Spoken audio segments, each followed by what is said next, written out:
इनसे मिलिए। इस कार्यक्रम में हम आपको सुनवा रहे हैं जानी मानी लेखिका अर्चना मिश्रा राय से मंदाकिनी जोशी की बातचीत। आज सुनते हैं इस बातचीत का चौथा और अंतिम भाग। इनसे मिलिए कार्यक्रम में सभी सुनने वालों को मंदाकिनी जोशी का नमस्कार।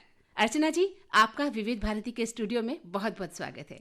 मैं बहुत हर्ष के साथ आपका स्वागत स्वीकार करती हूँ और अपने सभी श्रोताओं को मैं नमस्कार करती हूँ। जी शुक्रिया।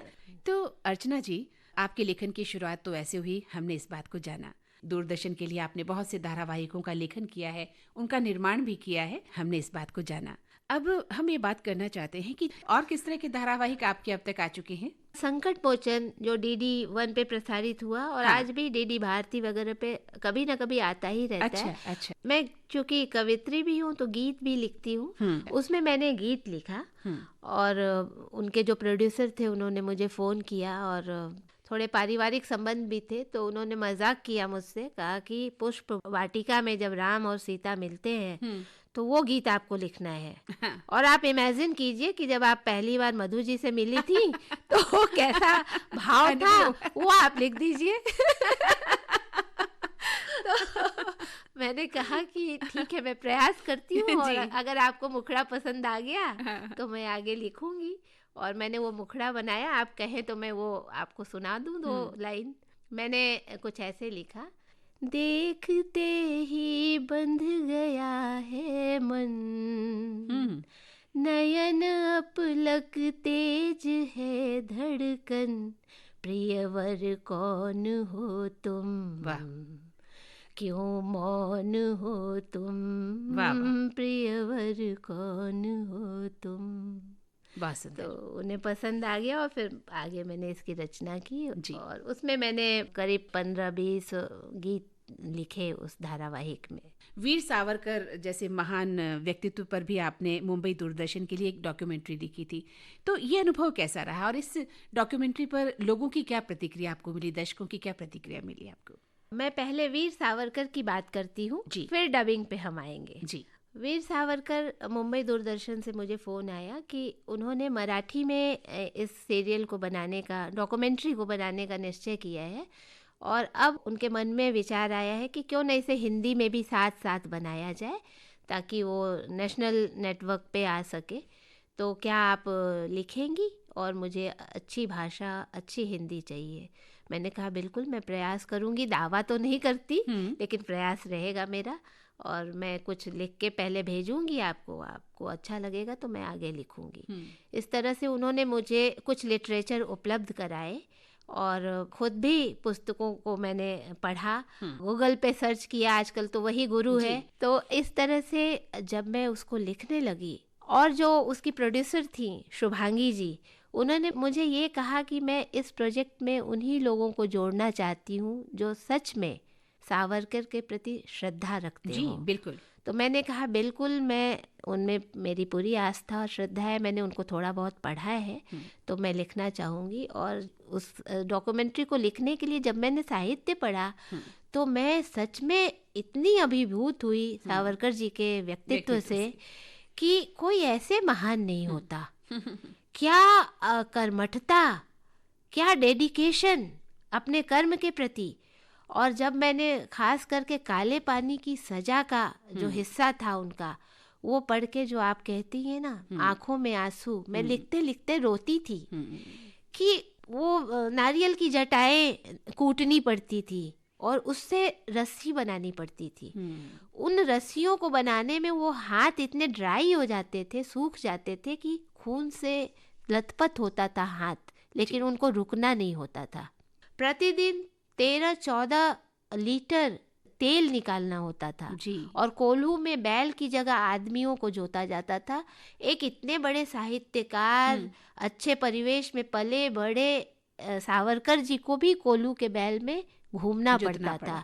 और किसी दिन उन्होंने कुछ अस्वस्थ थे तो 3-4 लीटर ही तेल निकाला। तो एक जेलर ने उनको परेशान करने के लिए कहा कि फलाने ने तो 20 लीटर निकाले हैं और तुम 3-4 लीटर निकाल के बैठ गए, तो ऐसा नहीं चलेगा। तो उन्होंने कहा कि आप आधा घंटा मुझे दीजिए, मैं एक अच्छी कविता लिख सकता हूँ। पर उस 20 लीटर निकालने वाले से जाके पूछिए कि क्या वो 4 शब्द भी लिख सकता है जी पूरे दिन में। तो वो किस पीड़ा से और किस उद्देश्य से, वो पीड़ा उनके उद्देश्य की थी जी कि हमें भारत को आज़ाद कराना है। उनका जो दृष्टिकोण था, जो हमने बिना समझे उसको सीमित कर दिया है, ऐसा सीमित दृष्टिकोण नहीं था। जी वो एक स्वतंत्र स्वस्थ भारत चाहते थे। बिल्कुल। तो मुझे उसको लिख के बहुत संतुष्टि हुई। पिछले वर्ष उनके जन्मदिन 28 मई को प्रसारित हुई नेशनल नेटवर्क पे, और बहुत लोगों की प्रशंसा मिली। जी उस डॉक्यूमेंट्री को देख के मेरे पास काफ़ी लोगों के फ़ोन आए, तो ये अच्छा लगा मुझे। आपने विभिन्न भाषाओं में डबिंग भी की है, तो ये किस तरह का कार्य है? कितनी तरह की भाषाएं आप जानती हैं? डबिंग भी एक सृजन के साथ साथ एक तकनीकी है। जी वही मैं कह रही थी कि ये तो बिल्कुल हाँ। तकनीकी काम है, एक अलग काम है। और लेखक और तकनीक का साथ हालांकि आज तो हो गया है, जी, जी। क्योंकि लेखक अब कागज कलम दवात की बजाय तो सीधा लैपटॉप पर आ जी, गए हैं। जी, जी। लेकिन फिर भी डबिंग एक अलग विधा है, अलग बिल्कुल। प्रक्रिया है। तो डबिंग में किस तरह से आप गई और किस तरह से आपने विभिन्न भाषाओं में जो डबिंग की है, तो ये किस तरह का काम है? हाँ, ये भी बड़ा ही एक यादगार है पल हम लोग के जीवन का, जब हम कुछ मित्र बैठे हुए थे और ये था कि अब कुछ नया प्रोजेक्ट करना है तो क्या किया जाए। एक ठहराव आ गया था, कुछ करके हम काफ़ी दिनों से बैठे हुए थे। जी तो एक मित्र ने कहा कि क्यों ना, वो BR फिल्म्स से जुड़े हुए थे, क्यों ना महाभारत को भोजपुरी में डब किया जाए। तो पहले तो हंसने लगे हम लोग कि भाई भोजपुरी एक आंचलिक भाषा, उसमें महाभारत भीष्म पितामह बोलते हुए कैसे लगेंगे। कुछ लोग ने ये मुद्दा उठाया, पर लगा नहीं, ऐसा नहीं है। भाषा तो हर भाषा गहरी है अपने आप में। लगा कि किया जा सकता है, क्योंकि महाभारत देश की क्या विदेश की सारी भाषाओं में डब हुई और देखी गई, सराही गई, तो फिर भोजपुरी क्यों नहीं। जी क्योंकि पहले से इस लाइन में थे मधुव्रत जी, तो वो जाकर BR चोपड़ा जी से मिले, रवि चोपड़ा जी भी वहाँ थे, मैं भी गई और हमने ये प्रस्ताव रखा, और वो बहुत ही अच्छे इंसान थे, बड़े खुश हुए। उन्होंने कहा बिल्कुल कीजिए, राइट्स देने के लिए वो तुरंत तैयार हो गए।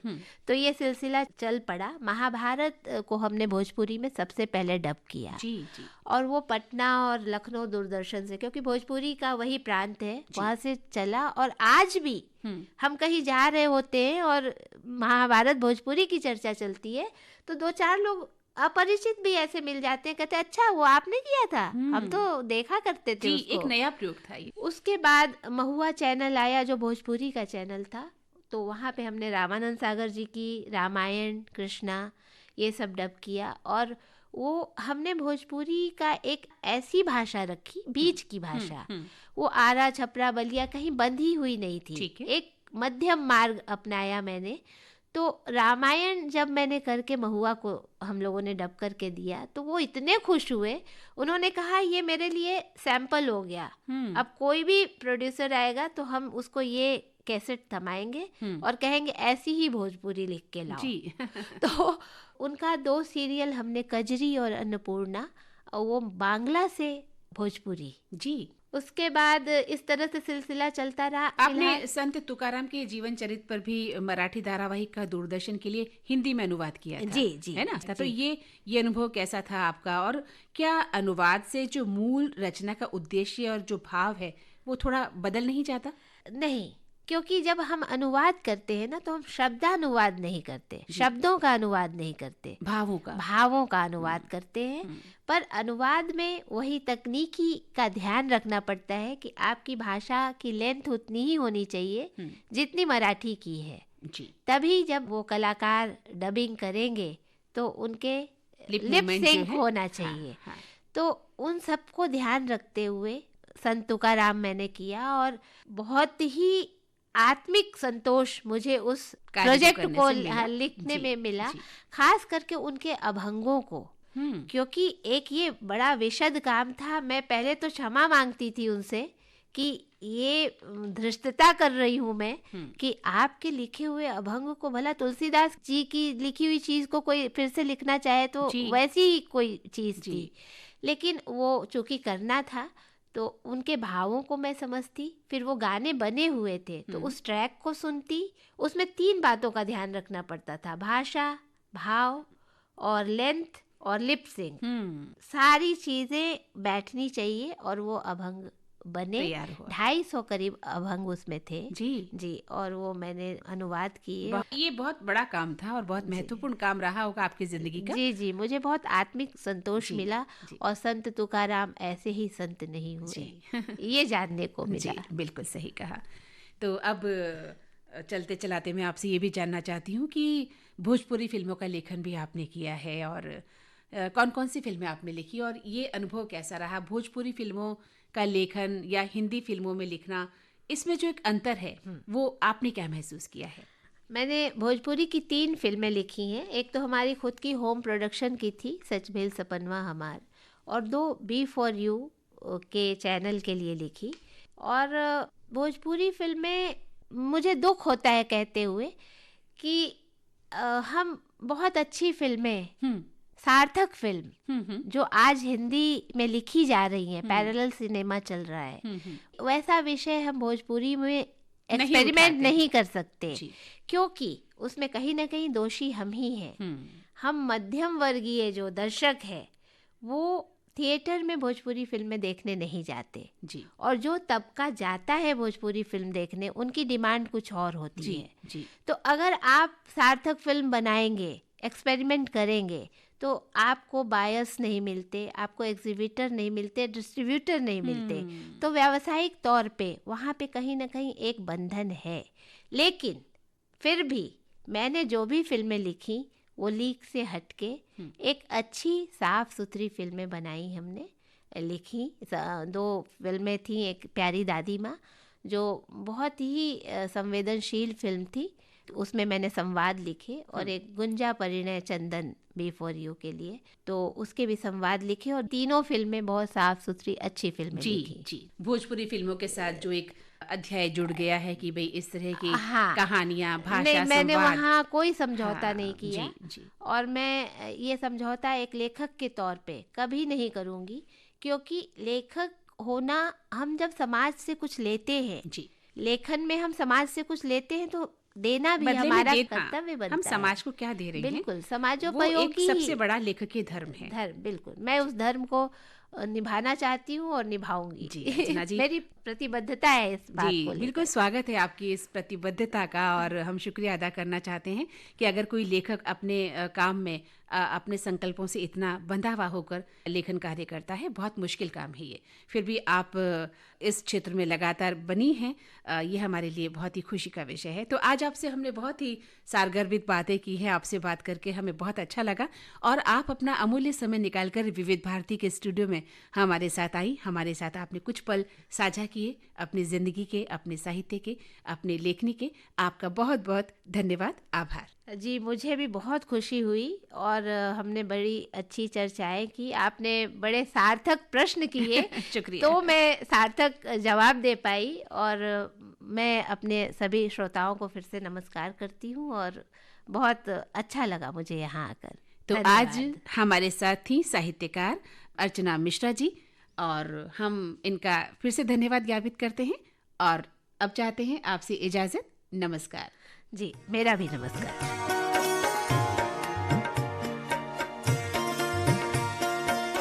आप सुन रहे थे जानी मानी लेखिका अर्चना मिश्रा राय से मंदाकिनी जोशी की बातचीत का चौथा और अंतिम भाग।